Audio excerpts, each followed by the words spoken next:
ఓం నమ శివాయ. భారత్ మాతా శివశక్తి అవతార్ సత్య గీత మురళి తేదీ 11/3/2026. ప్రభాత పాఠము పూర్వ తేదీ 22/10/1968. తిరిగి లభించిన పిల్లలు మీరు రాజ ఋషులు, వారు హఠయోగ ఋషులు. వారికి మీకు రాత్రికి పగులుకున్న తేడా ఉంటుంది. వారిది పరిమితమైన సన్యాసము, కేవలము ఇల్లు కుటుంబాన్ని మాత్రమే వదిలిపెడతారు. మీ సన్యాసము అపరిమితమైనది. మీరు ఈ పాత ప్రపంచాన్ని మరిచిపోతారు, వదిలిపెడతారు. ఓం నమ శివాయ. ఆత్మీయ మధురమైన పిల్లలు, ఆత్మీయ తండ్రి కూర్చొని తెలియచేస్తున్నారు. పిల్లలు ఇప్పుడు ఏం చేస్తున్నారు? మీది అవ్యభిచారి స్మృతి. ఒకటి వ్యభిచారి స్మృతి, రెండవది అవ్యభిచారి స్మృతి. మీది అవ్యభిచారి స్మృతి. ఎవరిని స్మృతి చేస్తున్నారు? మీరు తండ్రినే గుర్తు చేస్తున్నారు. తండ్రిని గుర్తు చేస్తే పాపాలు తొలగిపోతాయి. ఆ తర్వాత మీరు కూడా అక్కడికే చేరుకుంటారు. పవిత్రంగా మారిన తర్వాత కొత్త ప్రపంచానికి వెళ్ళాల్సి ఉంటుంది. ఆత్మలే వెళ్ళాలి. ఈ శరీరం యొక్క అవయవాల ద్వారా అన్ని కర్మలు చేసేది కూడా ఆత్మనే. అందుకే తండ్రి తెలియచేస్తున్నారు. స్వయాన్ని ఆత్మగా భావించి తండ్రిని స్మృతి చేయండి. భక్తి మార్గంలో మనుషులు అనేక మందిని గుర్తు చేస్తారు. మీరు మాత్రం ఒక్కరిని గుర్తు చేయాలి. భక్తిలో ముందుగా అత్యున్నతమైన శివబాబానే పూజ చేసేవారు. దానినే అవ్యభిచారి స్మృతి అని పిలిచేవారు. కానీ అందరికీ సద్గతిని ఇచ్చేవారు తండ్రి మాత్రమే. వారి నుంచే పిల్లలకు అనంతమైన వారసత్వం లభిస్తుంది. సోదరుడు మరో సోదరుడికి వారసత్వాన్ని ఇవ్వలేరు. కొద్దిమంది కుమార్తెలకు కూడా వారసత్వం లభిస్తుంది. ఆ తర్వాత వెళ్ళి వారు అర్ధ భాగస్వామిగా అవుతారు. ఇక్కడ మీరందరూ కూడా ఆత్మలే. ఆత్మల యొక్క తండ్రి ఒక్కరే. తండ్రి నుంచి వారసత్వం పొందే హక్కు ప్రతి ఒక్కరికి ఉంది. మీరందరూ పరస్పరము సోదరులుగానే అవుతారు. కానీ శారీరకంగా చూసినప్పుడు స్త్రీలు పురుషులుగా ఉంటారు. ఆత్మలన్నీ కూడా సోదర సమానులే. మాట మాత్రంగానే హిందూ ముస్లింలు అన్నదమ్ములు అని పిలుస్తారు. కానీ దాని అర్థం ఎవరికీ తెలియదు. ఇప్పుడు మీరు అర్థం తెలుసుకున్నారు. అన్నదమ్ములు అంటే ఆత్మలు తండ్రి యొక్క సంతానంగా భావించాలి. ప్రజాపిత బ్రహ్మ యొక్క పిల్లలు పరస్పరము అన్నా చెల్లెళ్ళు, అక్క తమ్ములుగా అవుతారు. ఇప్పుడు మీరు తెలుసుకున్నారు. ఈ ప్రపంచం నుంచి అందరూ తిరిగి ఇంటికి వెళ్ళాలి. ఈ ప్రపంచంలో ప్రతి మనిషి పాత్ర ఇప్పుడు పూర్తి అవుతుంది. తండ్రి వచ్చి పాత ప్రపంచం నుంచి కొత్త ప్రపంచానికి తీసుకువెళ్తారు. ఓ నావికుడా, మమ్మల్ని ఆ తీరానికి తీసుకువెళ్ళు అని పాడుతూ ఉంటారు కదా. అంటే సుఖధామానికి తీసుకువెళ్ళమని కోరుతారు. ఈ పాత ప్రపంచము తప్పకుండా పరివర్తన చెంది కొత్త ప్రపంచంగా మారుతుంది. ఈ ప్రపంచం యొక్క నక్ష మీ బుద్ధిలో ఉంది. మూలవతనంతో సహా మీకు నక్ష గుర్తుంది. స్వీట్ హోమ్, శాంతిధామం నివాసులుగా మనము ఆత్మస్వరూపంలోనే ఉండేవారము. మనము సత్యయుగంలో ఉన్నప్పుడు మిగతా ఆత్మలందరూ కూడా శాంతిధామంలోనే ఉండేవి. ఆత్మ ఎప్పుడూ కూడా వినాశనము కాదు. ఆత్మలో అవినాశి పాత్ర ఇమిడి ఉంది. అది ఎప్పటికీ నశించదు. ఉదాహరణకు ఇప్పుడు ఒకరు ఇంజనీరుగా ఉన్నట్లయితే మళ్ళీ 5000 సంవత్సరాల తర్వాత ఇదే విధంగా ఇంజనీరుగా అవుతారు. అదే పేరు, అదే రూపం, అదే దేశం, అవే కాలాలు అలాగే ఉంటాయి. ఈ విషయాలన్నీ తండ్రి మాత్రమే తెలియచేస్తున్నారు. ఇదంతా కూడా అవినాశి డ్రామా. ఈ డ్రామా యొక్క కాల వ్యవధి 5000 సంవత్సరాలు. ఇందులో ఒక సెకను తక్కువగానే ఒక సెకను ఎక్కువగానే జరగదు. ఇది ముందే నిర్మించబడిన అనాది డ్రామా. ఇక్కడ ప్రతి ఒక్కరికి పాత్ర లభించింది. దేహాభిమానాన్ని వదిలి ఆత్మాభిమానిగా ఉండాలి. సాక్షిగా చూడాలి. తండ్రికి తమకంటూ ఒక శరీరము లేదు. వారు జ్ఞానస్వరూపులు, బీజస్వరూపులు. మిగతా ఆత్మలన్నీ కూడా నిరాకారి ప్రపంచంలో ఉండి ఆ తర్వాత నెంబరి వారిగా పాత్రలను పోషించడానికి ఇక్కడికి వస్తాయి. మొదటి నెంబరు దేవీ దేవతలతో ప్రారంభమవుతుంది. మొదట వంశానికి సంబంధించిన చిత్రాలు ఇక్కడ ఉన్నాయి. ఆ తర్వాత చంద్రవంశ రాజవంశానికి సంబంధించిన చిత్రాలు కూడా ఉన్నాయి. అత్యున్నతమైనది సూర్యవంశీ లక్ష్మీనారాయణుల రాజ్యము. వారి రాజ్యము ఎప్పుడు ఎలా స్థాపించారో మనుషులకు తెలియదు. సత్యయుగ కాలాన్ని లక్షల సంవత్సరాలుగా రాసివేశారు. వారి జీవిత గాథ కూడా ఎవరికి తెలియదు. లక్ష్మీనారాయణుల జీవిత కథను మీరు ముందుగా తెలుసుకోవాలి. తెలుసుకోకుండా పూజించడం అనేది సరి అనేది కాదు కదా. ముఖ్యమైన వారి జీవిత కథలను తండ్రి తెలియచేస్తున్నారు. ఇప్పుడు వారి రాజ్యం ఎలా నడుస్తుందో మీరు అర్థం చేసుకున్నారు. సత్యయుగంలో శ్రీకృష్ణుడు ఉన్నారు కదా. మళ్ళీ ఇప్పుడు ఆ కృష్ణపురి స్థాపన జరుగుతోంది. కృష్ణుడు స్వర్గం యొక్క యువరాజు. లక్ష్మీనారాయణుల రాజ్యం ఎలా స్థాపన జరిగిందో ఇప్పుడు మీరు అర్థం చేసుకున్నారు. మీరు కూడా నెంబర్ వారీగా మాలను తయారు చేస్తారు. కొద్దిమంది ఈ మాలలో పూసలుగా అవుతారని భావించినప్పటికీ మధ్యలో వారు ఓడిపోయి వెళ్ళిపోతారు. మాయ వారిని ఓడిస్తుంది. సైన్యంలో ఉన్నంత వరకే మీరు కమాండర్గా ఉంటారు. ఆ తర్వాత అది అవకాశం ఉండదు, పడిపోతారు. ఇక్కడ మరణించడం అంటే ఆత్మిక స్థితిని కోల్పోవడము. మాయనే మిమ్మల్ని ఓడిస్తుంది. ఆశ్చర్యంగా వింటారు, ఆ తర్వాత పారిపోతారు. మాయ చాలా ప్రబలమైనది. మాయ చేతిలో ఓడిపోతారు, తండ్రిని వదిలి వెళ్ళిపోతారు.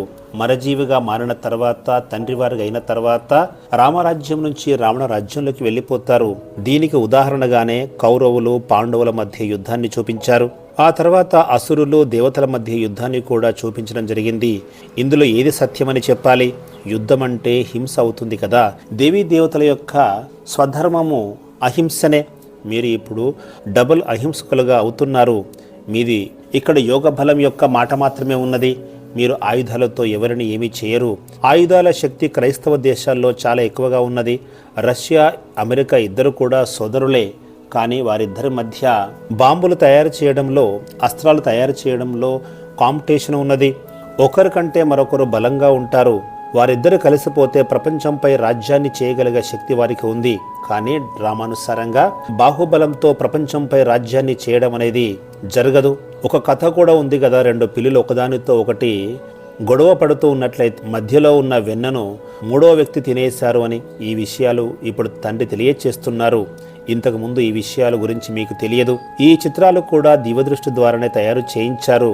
వాటి వివరాలు కూడా తెలియచేస్తున్నారు. వారు పరస్పరము పోట్లాడుతారు, కానీ ప్రపంచం యొక్క రాజ్యభాగ్యము మీకు లభిస్తుంది. వారిద్దరూ చాలా శక్తివంతులే. వారు ఎవరినైనా ఏదైనా చేయగలుగుతారు, ఎవరికైనా సహాయం చేస్తూ ఉంటారు. ఎందుకంటే వారి యొక్క వ్యాపార వ్యవహారాలు చాలా పెద్దవి. ఇద్దరు పోరాడుతున్నప్పుడు బాంబులు మొదలైనవి ఉపయోగపడతాయి. ఇక్కడ హిందుస్థాన్, పాకిస్తాన్ ఇంతకుముందు వేరువేరుగా ఉన్నాయా? ఇద్దరు కలిసే ఉండేవారు. ఇది కూడా డ్రామాలో ఉంది. మీరు చాలా శక్తివంతులు. మీరు కలిసి ఉన్నట్లయితే దేనినైనా చేయగలుగుతారు. కానీ డ్రామాలో అలా నమోదు కాలేదు. ఇప్పుడు మీరు యోగ బలంతో ప్రపంచానికి అధిపతులుగా కావడానికి పురుషార్థం చేస్తున్నారు. వారు పరస్పరము పోట్లాడుకుంటారు. మధ్యలో ఉన్న వెన్న మీకు లభిస్తుంది. వెన్న అంటే ప్రపంచం యొక్క రాజ్యభాగ్యము. అది చాలా సులభంగా లభిస్తుంది. తండ్రి తెలియచేస్తున్నారు, మధురమైన పిల్లలు, మీరు తప్పకుండా పవిత్రంగా అవ్వాలి. పవిత్రంగా అయ్యి పవిత్ర ప్రపంచానికి వెళ్ళాలి. దానిని వికారాలు లేని ప్రపంచంగా పిలుస్తారు. సంపూర్ణ నిర్వికారి ప్రపంచము. ప్రతి వస్తువు కూడా సతో ప్రధాన, సతో రజో తమో స్థితుల్లోకి వస్తుంది. ఈ విషయాన్ని తండ్రి తెలియచేస్తున్నారు. ఇంతకు ముందు మీకు ఈ జ్ఞానము లేదు.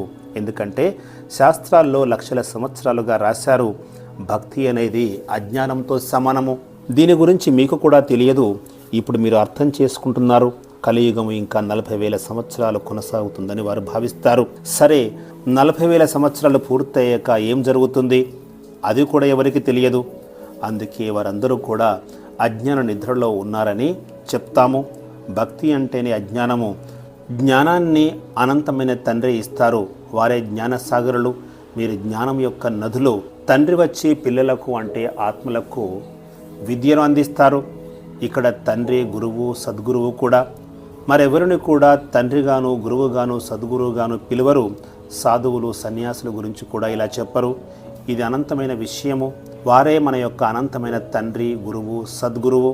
ఆయన సన్ముఖంలో కూర్చొని తెలియచేస్తున్నాను, నేను మీ యొక్క సుప్రీం తండ్రిని అని చెబుతున్నారు. మీరందరూ నా యొక్క పిల్లలు. అదేవిధంగా పిల్లలు కూడా ఏమని అంటారు? బాబా, మీరే మా తండ్రి అని అంటారు. ప్రతి కల్పంలో నన్ను మీరు కలుస్తున్నారని తండ్రి తెలియచేస్తున్నారు. వారే పరంపిత, సుప్రీం అంటే ఉన్నతోన్నతులు. వారు వచ్చి పిల్లలకు అన్ని విషయాలు తెలియచేస్తారు. కలియుగము 40,000 సంవత్సరాలు కొనసాగుతుందని చెప్పడం పూర్తిగా అసత్యము. 5,000 సంవత్సరాల్లోనే అన్నీ జరుగుతాయి. తండ్రి మీకు తెలియచేస్తున్నారు. మీరు వాటిని అర్థం చేసుకుంటున్నారు. మీరు ప్రతిదానిని ఒప్పుకుంటారు. మీరు ఒప్పుకోకపోతే ఇక్కడికి రాలేరు. ఈ ధర్మానికి చెందినవారు కాకపోతే మీరు తండ్రి చెప్పిన దాన్ని విశ్వసించరు. ఇదంతా కూడా మీరు చేసిన భక్తిపైనే ఆధారపడి ఉంటుంది. ఎవరు ఎక్కువ భక్తి చేశారో వారికే ముందుగా భక్తి యొక్క ఫలితం లభిస్తుంది. వారికే తండ్రి అనంతమైన వారసత్వాన్ని ఇస్తారు. మనము దేవీ దేవతలుగా మారి ప్రపంచానికి యజమానులుగా అవుతామని మీరు అర్థం చేసుకున్నారు. ఇంకా సమయం కొద్దిగానే ఉన్నది. ఈ పాత ప్రపంచం వినాశనం అవుతుందని చూపించడం జరిగింది. వేరే శాస్త్రాల్లో ఇలాంటి విషయాలు రాయలేదు. గీతలో మాత్రమే రాసి ఉంది. భారతదేశం యొక్క ధర్మశాస్త్రము కూడా భగవద్గీతనే. ప్రతి ఒక్కరూ తమ ధర్మశాస్త్రాన్ని చదవాలి. ఆ ధర్మాన్ని స్థాపించిన వారి గురించి కూడా తెలుసుకోవాలి. ఉదాహరణకు క్రైస్తవులు క్రీస్తును నమ్ముతారు, వారి గురించి తెలుసుకుంటారు, వారినే పూజ చేస్తారు. మీరు ఆది సనాతన దేవీ దేవత ధర్మానికి చెందినవారు కాబట్టి దేవతలను పూజ చేస్తారు. కానీ ఇప్పుడు తమను తాము హిందూ ధర్మంగా చెప్పుకుంటున్నారు. మొదట్లో సావర్కర్ వచ్చారు, నువ్వు ఏ ధర్మానికి చెందినవాడివి అని వారిని అడిగినప్పుడు నేను దేవతా ధర్మానికి చెందినవాడిని అని ఆయన సమాధానం చెప్పాడు.